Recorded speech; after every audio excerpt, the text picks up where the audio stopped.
Welcome to the Know, I'm Mica. And contrary to popular belief, I am Ben. Look at his mustache! Well, Star Wars Battlefront II is bringing its AAA blaster shooting, loot box opening, dogfighting action game to PC, Xbox One, and PS4 this Friday, although early access players already are diving in as of today, and reviews are now dropping. Alright, let's dive into it. EA's game has certainly been hit by the dark side of public opinion over the last week, so it's only natural for gamers to wonder, once you set aside all the loot box controversies, how does Star Wars Battlefront II stack up? And is it good? And the short answer to that is...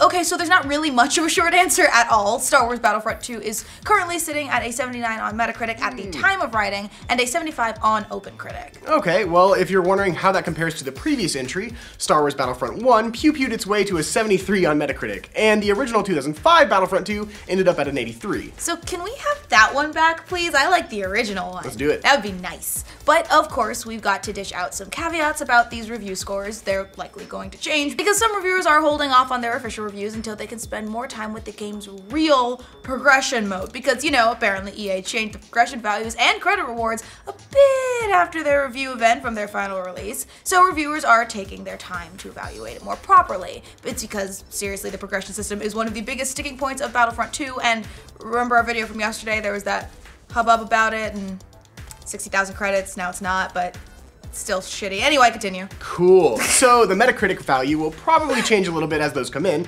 especially because Metacritic weighs those scores a bit differently with its algorithm. But who knows which direction it'll move, because right now, for instance, GameSpot has its provisional score at a 6 out of 10. Yikes. Anyway, on to the reviews. The general consensus is that the game has plenty of fun in both its modes, but each one falls short in its own way. GamesRadar sums it up with, like Luke at the end of Empire, this game has plenty of ambition and a desire to do the right thing, but it lacks the finesse, patience, and knowledge to purely bask in the light side of the Force. Ouch. In terms of positives, critics liked that Battlefront 2 was packed full of content, felt that its multiplayer was incredibly fun, with Starfighter Assault in particular standing out, and loved that the campaign truly felt like a Star Wars story. On the flip side, many of them felt that the campaign didn't offer too much of substance in terms of story and gameplay, and yeah, the complicated progression system and loot box business totally hampered their enjoyment of the multiplayer. But let's start with some of the good stuff first. Naturally, one of the things gamers and Star Wars fans are most curious about this time around is the single-player campaign. And there it mostly sounds like Battlefront 2 mostly delivers. Where it mostly excels is in how much the game feels like Star Wars. The Verge said in their single-player review, the environments are richly detailed. At one point, I just stopped and marveled at the texture of the waves rolling beneath a landing platform. And the sound effects and music cues seamlessly recreate the mood and atmosphere of the film, selling the setting and atmosphere flawlessly. When something is this steeped in the language and aesthetic of a universe, even the smallest misfires stand out, and the best compliment can simply be that nothing ever seems amiss. Battlefront 2 passes that test across the board. Sweet. Reviewers also liked Star Wars canon newcomer Iden Versio, as well as the campaign's major set-piece moments. Unfortunately, for those hoping for something meaty to chew on from the Star Wars universe, many reviewers felt like the actual offering wasn't very substantial. GamesRadar said, Versio herself is a dull character with very little to contribute to the canon, and her two comrades, Dal and Hosk, are forgettable stereotypes of a slightly different variety. Still, the shooting is fun, if a little repetitive. Missions are largely predictable affairs where you go somewhere, kill all the enemies, then escape. Digital Trends felt the campaign was too predictable in terms of both gameplay and story. Though having an original Star Wars story sounds pretty neat in theory, Battlefront 2's plot feels thin. Inferno Squad's tale is an obvious by-the-numbers Star Wars story, telegraphing every twist and turn long before it actually crosses the screen. GameSpot wrote almost the exact same thing in their review as well. While the brisk 4 to 5 hour campaign features some strong writing and performances from its cast, with some standout levels that show off the visual luster and diversity of locations within the universe, the potential of its Imperial point of view soon becomes lost. Falling into some rather predictable twists, the story eventually turns into a familiar, paint-by-the-numbers Star Wars adventure where the good guys and the bad guys are clearly defined, and with a lead up to the final act's confrontation that's signposted from a mile away. Some reviewers also mentioned that the campaign ends things with, well, a tease for future story DLC, rather than a fitting conclusion that ties this story off in a more satisfying manner. And others noted that some of the best bits were apparently the side missions, featuring cameos from Luke, Leia, Lando, and Han Solo, for instance. But in the end, those sort of fun diversions mostly felt like padding to help lengthen out the campaign itself. But we all know the bread and butter of Star Wars Battlefront 2 is going to be its multiplayer content, of which there's plenty. Which, for the critics, was just a pure joy. Shack News said online multiplayer is an absolute blast. It's not just Star Wars with DICE's Battlefield gameplay, it feels different enough to be its own thing. Strategy and teamwork play a major role in obtaining victory, and the pace feels perfect for those who aren't a fan of fast-paced Call of Duty style gameplay. GamesRadar agreed, writing, in the previous Star Wars Battlefront, it was mostly Walker Assault or GTFO, but Battlefront II offers several modes you'll be playing extensively in the months to come.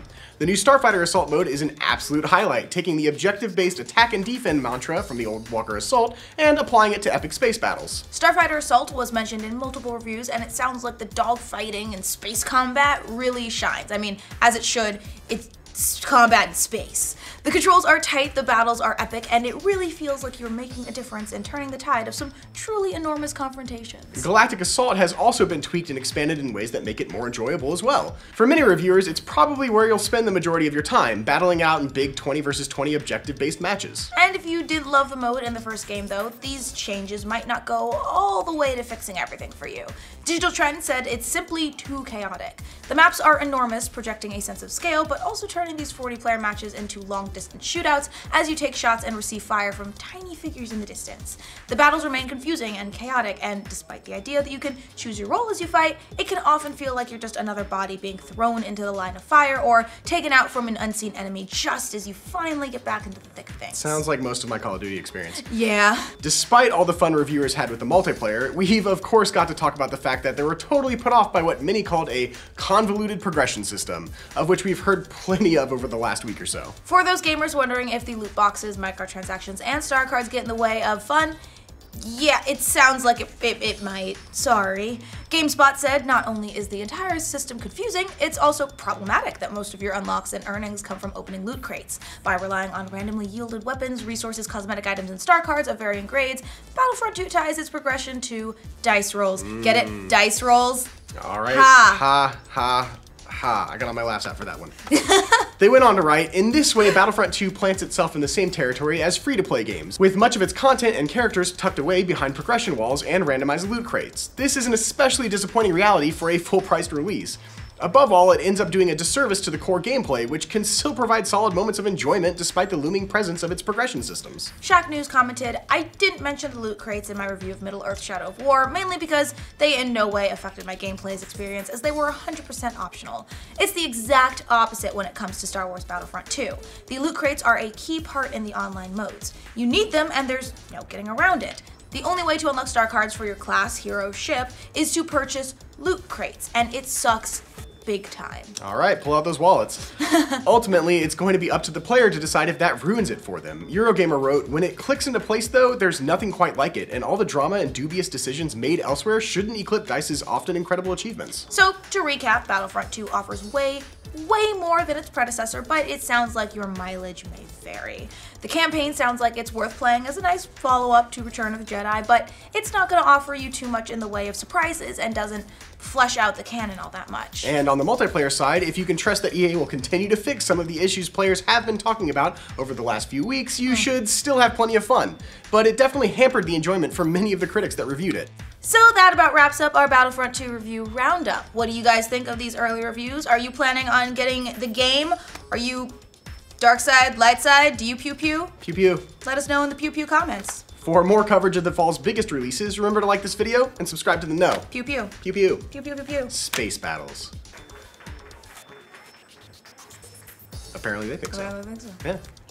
And the short answer to that is, okay, so there's not really that much of a they're likely going to change because some reviewers are holding off on their official reviews until they can spend, you know, some more game with the